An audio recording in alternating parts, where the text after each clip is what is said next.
Hi students, how are you? Today I would like to start a chapter in 10th class.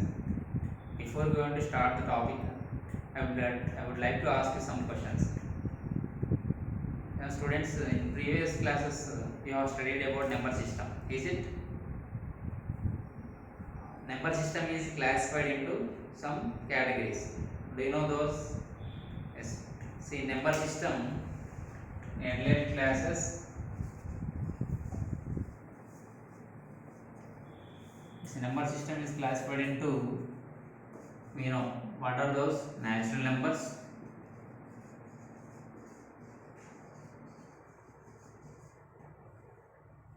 yes, whole numbers, and integers, and also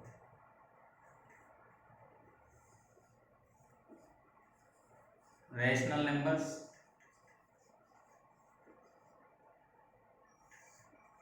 and irrational numbers.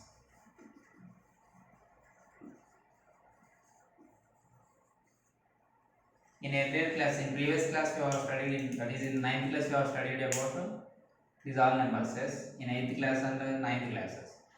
So natural numbers means you know already. Counting numbers, what are those? 1, 2, 3, and so on. Whole numbers, all natural numbers in this set will be, and also including 0. Yes, integers. What is the meaning of integers? All natural numbers will be in this, along with the negative numbers of those natural numbers, means -3, -2, -1, including the 0.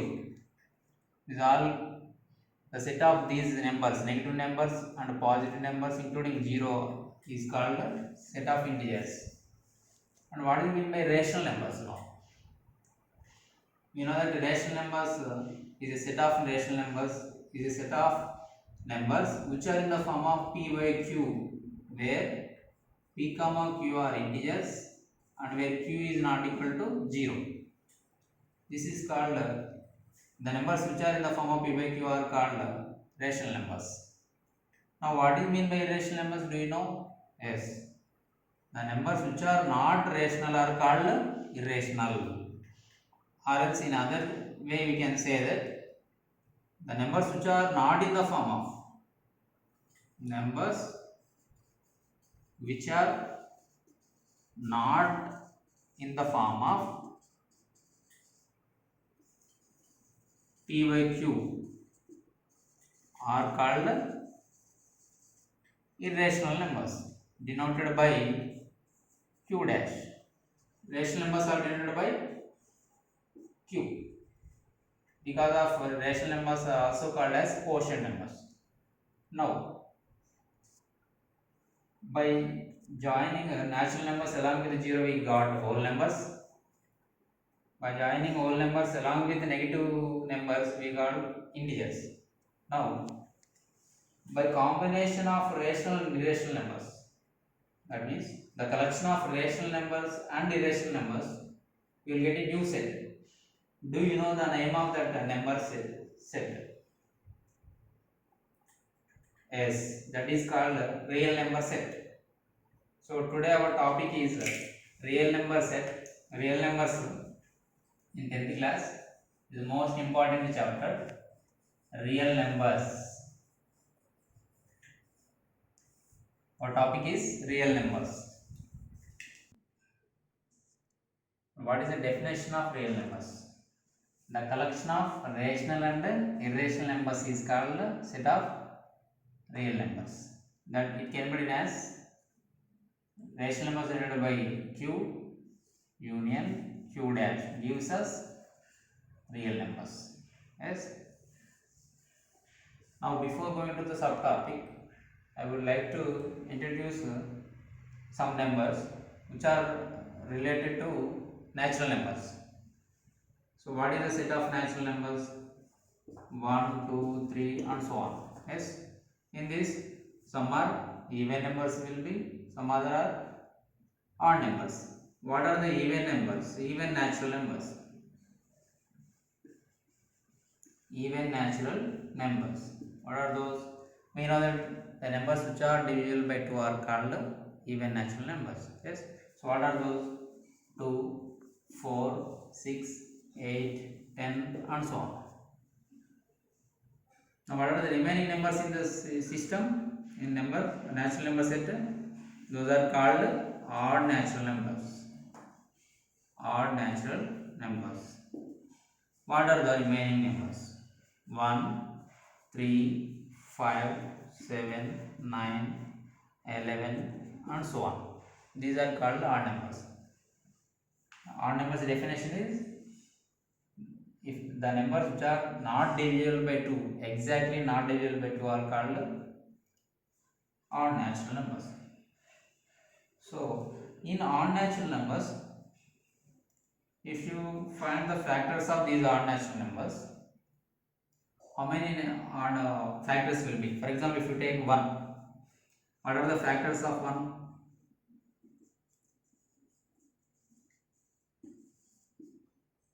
Do you know the factors meaning? The numbers which are perfectly divides the given number, those numbers are called factors of that particular number. For suppose, what are the numbers divides 1? 1 itself. Now see, what are the factors of 3? Factors means 3 is divisible by 1. Is it divisible by 2? No, because it gives remainder 1 if you divide by 2. What is another factor of 3? 3 itself. Like this, if you take, for example, 9, what are the factors of 9?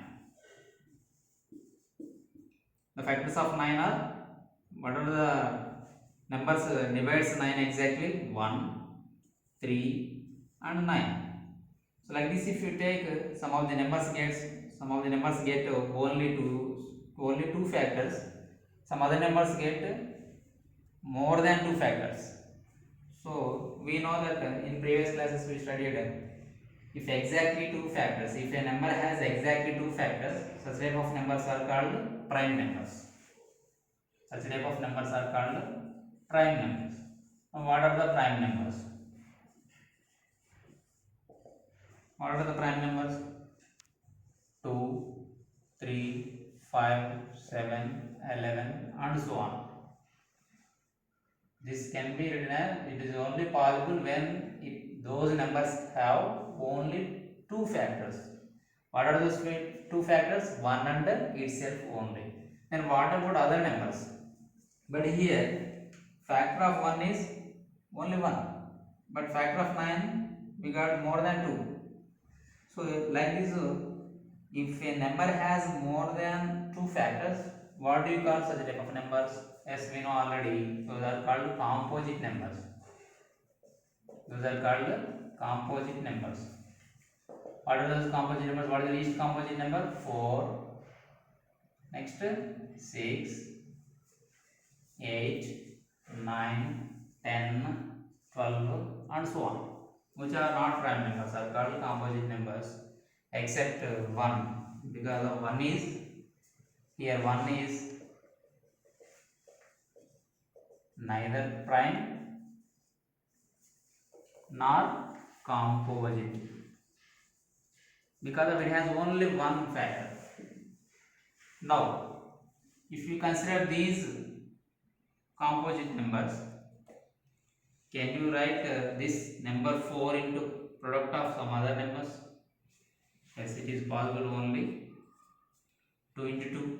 Of course, we can write 1 into 4 also, but we have to write the product of primes. 6, 2 into 3 in possible way, in simplest. Of course, we can say that 4 can be written as 1 into 4, but even though we have to write till we get a smaller factor, such that if we write what numbers we are getting here, see 3 into 3, if I take 10, 2 into 5, if I take 28, what I am getting? 2 into 7. If I take 210, I am getting 2 into 105, 2 into 3 into 35, 2 into 3 into 5 into 7. That means here left hand side equal to left hand side, what type of numbers we have? Composite numbers. Yes, right hand side we are writing smallest product of smallest factors. Maximum we are trying to write the factors in smallest. Now what do you got? What do you get here? Here we got for example, if we take 210, we have written it into product of primes. That means here every composite number can be expressed as product of primes. If you see here 210, I have taken 2 into 3 into 5 into 7. For example, some other student got in this way 3 into 5 into 7 into 2. Is it correct? Yes, it is correct.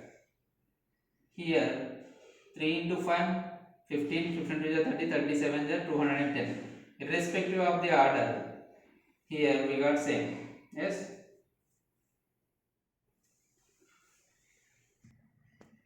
Now shall I take another example? I am taking 390. So student 1 is going to solve like this problem. So here in last digit is 0, so that the student first student has taken 2 as a factor. So it can be written as 2 1s are 2, 19, 2 9s are 18, 2 5s are. And by divisibility rules 9 plus 1, 10 plus 5, 15. So 3. He has taken 3 as another factor. 3 6s are 18, remainder 1 and 5 15. 3 5s are 15. Again here last digit is 5. So we can take fifth table. 5 13 is 65.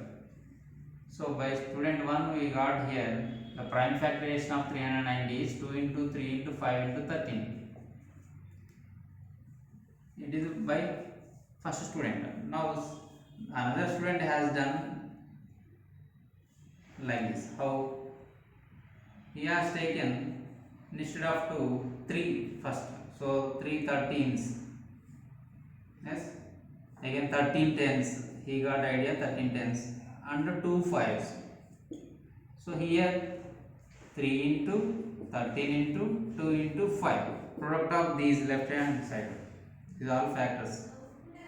We get as 390. Now if you observe, here last he has considered 13 as one factor. Here he has taken in the middle. Here 2. So if 2, 3, 5, 13, here also same factors are repeated or not. Is these products are same? Are these products are same? Yes. So irrespective of the order, every composite number can be expressed as product of primes. And also this factorization is same or not, we call it as unique.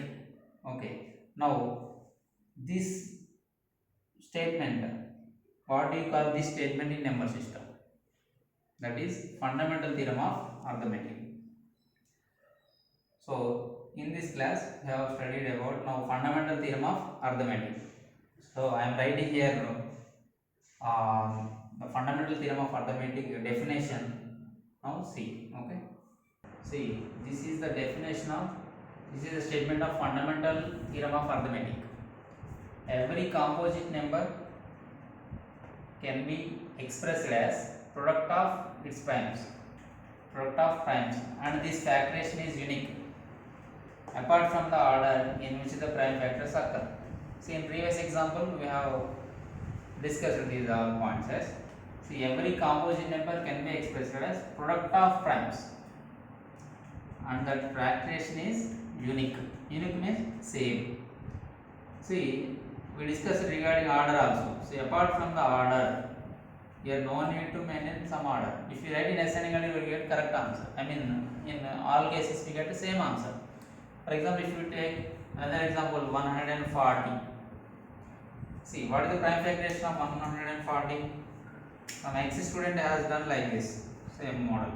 2 70s, yes, 2 35s, yes, 5 7s, and 7 1s are. So 140 can be written as like this. How? 2 into 2 into 5 into 7. Yes, this can be written as 2 square into 5 into 7. Now, student Y student has done like this. Same question, factorization, but he has followed some other processes. Of course, same factorization itself, but he has considered first 5 as a factor. See, we must take all prime factors only. So 5, how many times? 28 times. Next, he has considered 7 table now. 7 4 is 28. 4 can be written as 2 into 2. 2 1 is 2. So he has written like this now. 5 into 7 into 2 into 2. So only prime numbers I am writing. So this 140 can be expressed as product of 5, 7, 2 and 2. So now if you write in a ascending order, how will you get to 2 into 2 into 5 into 7? Now see, this product and this product is same or not? Yes. That means every composite number can be expressed as product of primes and the factorization is same, unique or not? Apart from the order. If you write in exponential form, you will get same answer or not? So is there any change? No change. So this is called, here both answers are same. This is called fundamental theorem of arithmetic. This is given by our great mathematician Euclid. Okay. Okay, my dear children. Okay, my dear children. Till now, what we discussed about the number system. That means what are the natural numbers, integers, whole numbers, integers, rational numbers, and irrational numbers, and what is the collection of rational and irrational numbers. It is real numbers. Yes. Later we discussed about prime numbers and composite numbers, and we discussed the statement of fundamental theorem of arithmetic by using some examples. Yes, this is given by Euclid. So this is about real number system part 1, which is useful for 10th class students. In next part, we will discuss regarding HCF and LCM of different methods. Okay, thank you. Have a nice day.